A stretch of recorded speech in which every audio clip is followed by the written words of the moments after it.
Border বন্ধ হলে পরে তো আমরা যেতে পারবো না। আর পাসপোর্টের মেয়াদও প্রায় শেষ, ডিসেম্বরের 27 তারিখ পর্যন্ত। ততদিন পর্যন্ত বন্ধ থাকে, আমরা তো যেতে পারবো। আমরা ব্যবসা করি, ব্যবসায়িক অসুবিধা, এই জন্য আমরা দেশে ফিরে যাচ্ছি। কতটা আতঙ্কের মধ্যে রয়েছে? অনেক, 50% আতঙ্ক। দেশের অবস্থা তো ভালো না, সমস্ত দেশে আস্তে আস্তে বাড়বে। এখন হলো মেন বড় বড় শহরে বাড়ছে, এরপরে গ্রাম এলাকায় ছড়িয়ে পড়বে আতঙ্ক। ক্যান্সারে নেই আর ভয়, NCRI হবে এর জয়। আপনাদের ভরসা নেতাজি সুভাষচন্দ্র বোস ক্যান্সার হসপিটাল।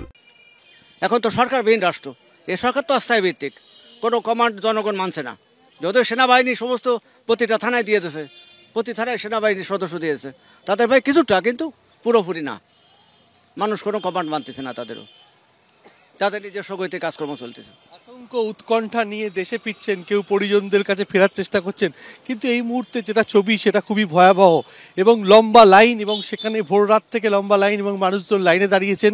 একটা আতঙ্ক তৈরি হয়ে গেছে যে বর্ডার যে কোনো সময় সিল হয়ে যেতে পারে, আর সেই আতঙ্কে তারা দেশে ফেরার জন্য উৎকণ্ঠায় রয়েছেন। অবস্থা খুব একটা ভালো না।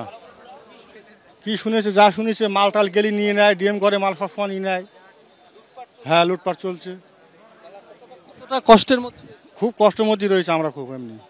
মানে প্রশাসনের কোনো ভূমিকা নিচ্ছে না। লম্বা লাইনে দাঁড়িয়েছে। হ্যাঁ, লম্বা লাইনে দাঁড়িয়েছে, ভিড়। এখন কী করে যাবো? এখন এই অবস্থা, এখন 2টো বেজে গেলে মাল টাল নিয়ে নেবে, 2টো বেজে গেলে 2টো পর কাস্ট মাল নিয়ে নেবে।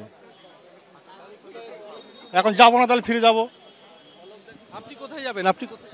আমি যাবো বাজারের সামনে, বেনাপোল বাজারে এই কটা খাবার দাবার নিয়ে যাই, এই দিয়ে চলে আসি। মানে কি অবস্থা পরিস্থিতি খুব, আজকে লোকের প্যাসেঞ্জারের চাপ বেশি বলে এখানে ওর দিন আজকে এত ভিড় পড়েছে, বাসের প্যাসেঞ্জারের চাপ বেশি বলে, নাইলে এরকম ভিড় পড়তে হয় না। মানে আপনারা আমার দিদিকে দিতে, আমি ইন্ডাস্ট্রিতে কাজ করি, আমি একজন পুলিশের অ্যাক্টর হিসেবে কাজ করি এখানে ইন্ডাস্ট্রিতে। রিসেন্টলি আমি অনেকগুলো মুভি করেছি, তবে আমার দিদিকে দিতে এসেছি, কিন্তু আমার খুব ভয় লাগছে। দিদিকে যে আবার বাংলাদেশে পাঠাবো, সেটা আমি মানে নিজেকে মানে সামনে রাখতে পারছি না যে দিদিকে আসলে পাঠালে যে কী হবে ওখানে জানি না। তবে বারবার বলছি যে তুমি থেকে যাও, তাও থাকবে না। কিন্তু আসলে ওখানে পরিস্থিতি খুবই খারাপ। প্রতিদিন আমার মোবাইলে মেসেজ আসছে, খুব খারাপ মেসেজ। চিন্ময়কে নিয়ে বিশেষ করে মেসেজ আসছে। গত পরশু একটা ছেলেকে চিন্ময় বলছে আমি এসকনে আসি, ওকে কান ধরে উঠবস করিয়েছে। একটা লোককে মেরে দিয়েছে, হিন্দু লোককে মেরে দিয়ে তাকে জানাজা নামাজ পড়াচ্ছে, তাকে হয়তো বা মাটি দিয়েছে। এখন পরিস্থিতি খুবই খারাপ ওখানে। আমি কিন্তু আমার ওখানে আসলে কারোর মন দাঁড়াচ্ছে না যে ওখানে আমার লোক থাকুক। সবাই জানিয়ে রয়েছেন যে সমস্ত পরিজনেরা এ দেশে ছিলেন, তারা তাদের বাড়িতে ফিরে যাচ্ছেন, এবং যারা তাদেরকে পৌঁছাতে এসছেন তারাও যথেষ্ট উৎকণ্ঠা রয়েছে। দীপ্তকে আরও একবার ছবিটা দেখাতে বলবো, যে কড়া লম্বা লাইন, ভোর রাত থেকে প্রচুর মানুষের ভিড়, এবং তারা প্রত্যেকে একটা আতঙ্কে রয়েছেন যে কিভাবে তারা বাড়িতে ফিরবেন, এবং এই অবস্থাতে তারা এই লম্বা লাইনে দাঁড়িয়েছেন যে কখন তারা পৌঁছবেন এবং প্রিয়জনদের কাছে পৌঁছবেন।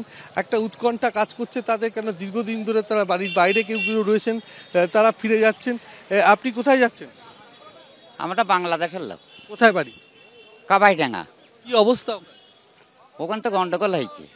এখন কোথায় ফিরে যাচ্ছেন? হ্যাঁ, আমরা ফিরে যাইছি। কে আছে বাড়ি? ভাই আছে, বৌদি আছে, বড় ভাই আছে, বাড়িওয়ালা আছে। তো লম্বা লাইন, তার আমরা কি জানি। আপনার কোথায় বাড়ি? বাড়ি বাংলাদেশ। জায়গা? বাংলাদেশ ফরিদপুর। ওখানে অবস্থা ভালো, এখন ফরিদপুরের অবস্থা ভালো। আমি আসছিলাম, আমি বেরোয় যাচ্ছি।